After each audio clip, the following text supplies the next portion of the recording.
Buenos días amigos viñamarinos, mi nombre es Giovanni Díaz, ya soy kinesiólogo, ya y a pedido de mi amigo Sebastián Román del Club de Básquetbol Everton, les vengo a presentar este video sobre lesiones deportivas en el contexto del básquetbol. Ya, como ustedes saben, el básquetbol es un deporte colectivo que en los últimos años, en la última década, tanto internacional como nacionalmente, ha ido creciendo de forma importante. ¿Ya? Donde los deportistas, ¿cierto?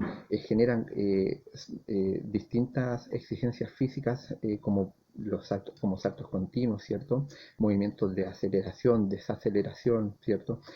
Movimientos laterales, ¿ya? Lo que podría llevar también, ¿cierto? A lesiones musculoesqueléticas, ¿ya?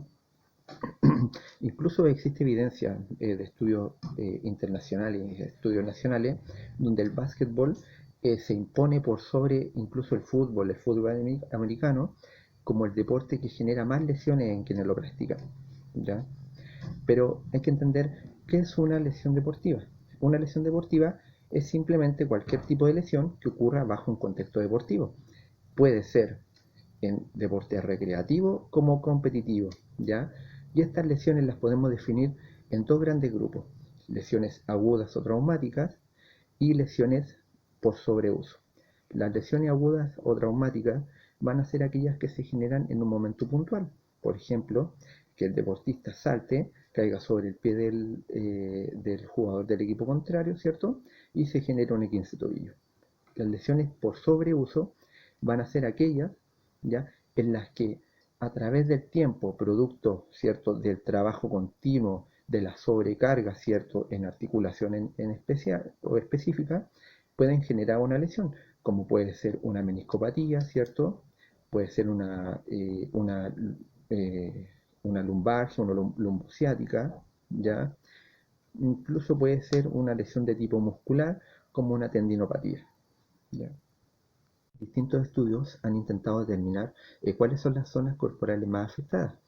Tomando como referencia un estudio de Andreoli del año 2018, podemos decir que sobre el 30% de las lesiones ocurren a nivel del tobillo-pie, seguidas por un 20% a nivel de rodilla y un 15% entre lo que es muslo, pierna, cadera, ¿ya?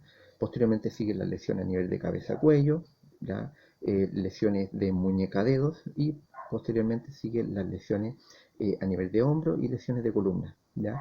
Por tanto, podemos decir que sobre 2/3 de las lesiones totales ocurren a nivel del tren inferior, o sea, de las caderas hacia abajo, ¿ya? Y de estas, las lesiones más comunes son los esguinces, ¿ya? Seguidos por las luxaciones, las fracturas, ¿ya? Más atrás siguen las contusiones, lesiones musculotendinosas, ¿ya? Radiculopatía, ¿cierto? Que son lesiones en los nervios periféricos, ¿ya? Y laceraciones como lesiones cutáneas, ¿ya? Eh, bueno, ¿y qué factores inciden en la aparición de estas lesiones? ¿Ya? Algunos informes arrojan que más de la mitad de las lesiones en básquetbol ocurren en el contacto contra otro jugador, ¿ya? También otros factores que pueden estar involucrados, ¿cierto? Son el tiempo de descanso inadecuado, ¿ya? La sobrecarga de entrenamiento también es un factor a considerar, ¿ya? Tiene, también se sabe que casi la mitad de los 15 tobillos ocurren mientras ocurre un salto, o mejor dicho, en el descenso del pie al suelo, ¿ya? Donde el pie del jugador puede caer sobre el pie del rival, o también por la falta de gesto técnico que ocurre en la amortiguación, ¿cierto? A nivel de rodilla, ¿ya? Posterior a una caída. Medidas preventivas para evitar las lesiones en el básquetbol, y la respuesta es sí, ¿ya? Ahora le voy a dar una serie de recomendaciones que ustedes pueden aplicar en casa, ¿ya? O en su rutina de entrenamiento en el básquetbol, que le van a ayudar a reducir la frecuencia de lesiones, ¿ya?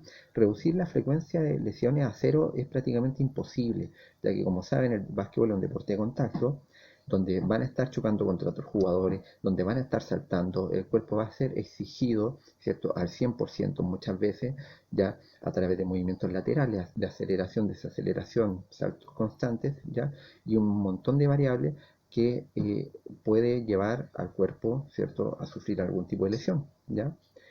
Sin embargo, lo primero que les voy a decir es que lo primero que debemos desarrollar en el básquetbol no solamente es un trabajo en cancha, ¿cierto? Un trabajo de destreza de gestos técnicos, sino que también un trabajo de fortalecimiento fuera de la cancha. Y este va a ser fundamental, ¿ya? Porque un cuerpo fuerte les va a ayudar no solamente a aumentar su rendimiento durante el juego, sino que también les va a ayudar a proteger las distintas articulaciones de nuestro cuerpo frente a las exigencias a las cuales los vamos a estar sometiendo, ¿ya? Por tanto, el ejercicio de fortalecimiento muscular, ya de forma frecuente, ¿cierto? Asesorado, donde el aumento de carga sea bien supervisado, va a ser muy importante, ¿ya? Para la prevención de lesiones musculoesqueléticas, ¿ya? Los ejercicios excéntricos, como los ejercicios nórdicos, han demostrado también reducir, por ejemplo, a nivel de los músculos isquiotibiales, en un 70% la frecuencia de lesiones, ¿ya? Por tanto, también los ejercicios excéntricos nos dan una medida preventiva frente a la aparición de lesiones, ¿ya? También lo que llamamos el acondicionamiento físico también debe ser muy bien elaborado, ¿ya? El periodo de pretemporada debe ser muy bien trabajado, ¿ya? Hay muchos deportistas, muchos basquetbolistas que no consideran, ¿cierto?, la pretemporada como una época en la que debamos estar trabajando. Sin embargo, es muy importante en esta época darle una base a nuestro cuerpo, ¿ya? Para que pueda, durante el resto de la temporada o el resto de la época de competencia, poder tener una base, ¿cierto?, estable para poder desarrollar nuestras distintas habilidades, ¿ya? También hay un término que se ocupa mucho que dice que hablamos de estabilidad central para movilidad distal. ¿Esto qué quiere decir? Debemos agregar ejercicios de fortalecimiento de la zona corporal, ¿cierto? De nuestro tronco, que comúnmente llamado el core, ¿cierto? El core es toda esta musculatura que se encuentra entre, ¿cierto?, nuestro pecho, ¿cierto? Y nuestra pelvis, incluso en la literatura actual está agregando glúteo, ¿ya? Como esta base estable para poder, ¿cierto?, generar un movimiento distal mucho más eficiente y mucho más eh, eh, seguro, seguro, ¿ya? También antes y posterior al entrenamiento y al juego va a ser importantísimo, ¿cierto? Un calentamiento que debe ser de por lo menos 20 minutos, ¿ya? Estar compuesto por ejercicios de estiramientos, fortalecimientos, equilibrio, agilidad y técnicas de apoyo, ¿ya? Un buen calentamiento podría reducir significativamente la aparición de lesiones, ¿ya? Incluso hay un protocolo que se llama el FIFA 11 que es un protocolo que podemos hablar en otro video, pero que es buenísimo, ¿ya? Y ha resultado ser muy eficiente para la reducción de lesiones. Incluso ha podido reducir las lesiones en un 30% en jugadores de fútbol y también está desarrollado para basquetbolistas, ¿ya? Está todo, ¿cierto?, en paper muy eh, ¿cómo se llama?, de interés, muy interesante, ¿ya? Antes y posterior al entrenamiento o al juego, también tenemos que considerar, ¿ya?, la vuelta a la calma, en realidad posterior al juego, ¿ya? Y la vuelta a la calma es importante para que sea un retorno gradual, ¿cierto?, a nuestra situación en reposo, ¿ya? Y también para favorecer la recuperación y, obviamente, evitar la aparición de lesiones, ¿ya? También la hidratación y la alimentación son elementos que no podemos evitar, o sea, no podemos olvidar, perdón, ¿cierto? Y van a ser importantes para el desempeño de nuestro organismo, junto con también, ¿cierto?, tener un sueño que sea acorde, ¿cierto?, al desempeño que queremos tener. O sea, si vamos a dormir 4 horas antes de un juego importante, no esperemos tener un rendimiento tan alto, ¿cierto? Y como tercer punto, los elementos de apoyo externo van a ser importantísimos también a la hora de evitar lesiones musculoesqueléticas relacionadas con el básquetbol, ¿ya? Y dentro de los cuales agregué el uso de calzado apropiado, ya tiene que ser un calzado ya que sea acorde a la práctica del básquetbol, ya no podemos ocupar un calzado de running para practicar básquetbol, porque el básquetbol, como dijimos, tiene muchos movimientos de salto, muchos movimientos laterales que podrían llevar a que el calzado de running no te brinde esa estabilidad necesaria, ¿ya? También los elementos de soporte externo, como las rodilleras, las tobilleras, las muñequeras, van a ser importantísimos, ¿ya? El uso de vendaje, por ejemplo, una aplicación de vendaje en 8 ha demostrado que podría reducir hasta en un 50% la aparición de lesiones o de esguince a nivel del tobillo, ¿ya? Y a nivel del tobillo, en realidad de todas nuestras articulaciones, se me olvidó también nombrar que dentro de la preparación que debemos generar está el entrenamiento neuromuscular, ¿ya? El entrenamiento neuromuscular es muy importante también practicarlo, ¿ya? Quizás no se aplique en la cancha, o sea, muchas veces en nuestro entrenamiento vamos a practicar tiros, bandejas, ciertos movimientos de dribbling, pero no consideramos este tipo de entrenamiento que es muy relevante, ¿ya? Y no solamente va a ayudar a prevenir lesiones, sino que también va a mejorar nuestro rendimiento físico, nos va a dar mayor estabilidad, ¿cierto?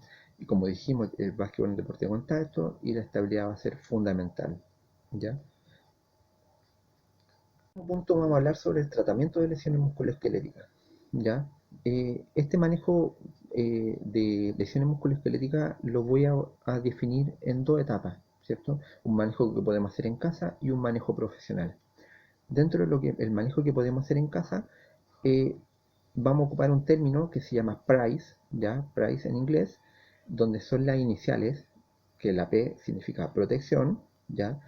R significa reposo, un reposo que tiene que ser relativo, jamás absoluto, salvo que el médico se lo indique así, ¿ya? La I de hielo, ¿ya? La aplicación de hielo por 15 minutos podría ayudar no solamente, ¿cierto?, a tratar el dolor, sino que también tratar la inflamación producto de un esguince de tobillo, ¿cierto? O una caída con la muñeca, ¿cierto?, que podría provocar una inflamación, ¿ya? Compresión va a ser necesaria, ¿cierto? En algunos casos, aunque también podría ser perjudicial en otros. Entonces también hay que considerarlo. Y como última letra, ¿cierto? De la definición de Price está la E, que es de elevación, ¿ya? Ejemplo, un E15 tobillo, ¿cierto? Un edema importante. Al poner en pie en alto, ayudamos que por gravedad disminuya el edema, ¿ya? Y eh, como medidas también profesionales, ¿cierto? Son tales medidas que podría tomar el profesional que lo va a atender en primera instancia, que va a ser un médico general o un traumatólogo, ¿cierto? Como también lo que sea la rehabilitación kinésica, ¿ya? Y dentro de la rehabilitación kinésica en realidad hay muchas cosas que uno puede hacer, ¿ya? Y siempre van a ser subjetivas, ¿ya? Por tanto, no hay un protocolo específico para decir qué vamos a hacer con cada paciente, porque cada paciente va a tener una situación puntual que se va a tratar de una manera puntual, ¿ya? Y finalmente tengo que mencionar el tema de la automedicación, que la verdad es que no soy partidario de la automedicación, ¿ya?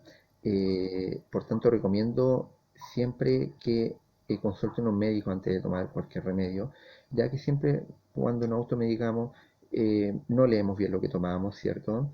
Eh, por ejemplo, vamos a tomar antiinflamatorio. Hay muchos fármacos antiinflamatorios, no leemos las contraindicaciones, no terminamos los tratamientos y finalmente estos múltiples antiinflamatorios van a hacer el efecto, que es desinflamar, pero lo hacen por distintas vías y como muchas veces no tenemos conocimiento necesario, mejor vamos a un profesional que nos pueda asesorar de manera correcta, ¿ya?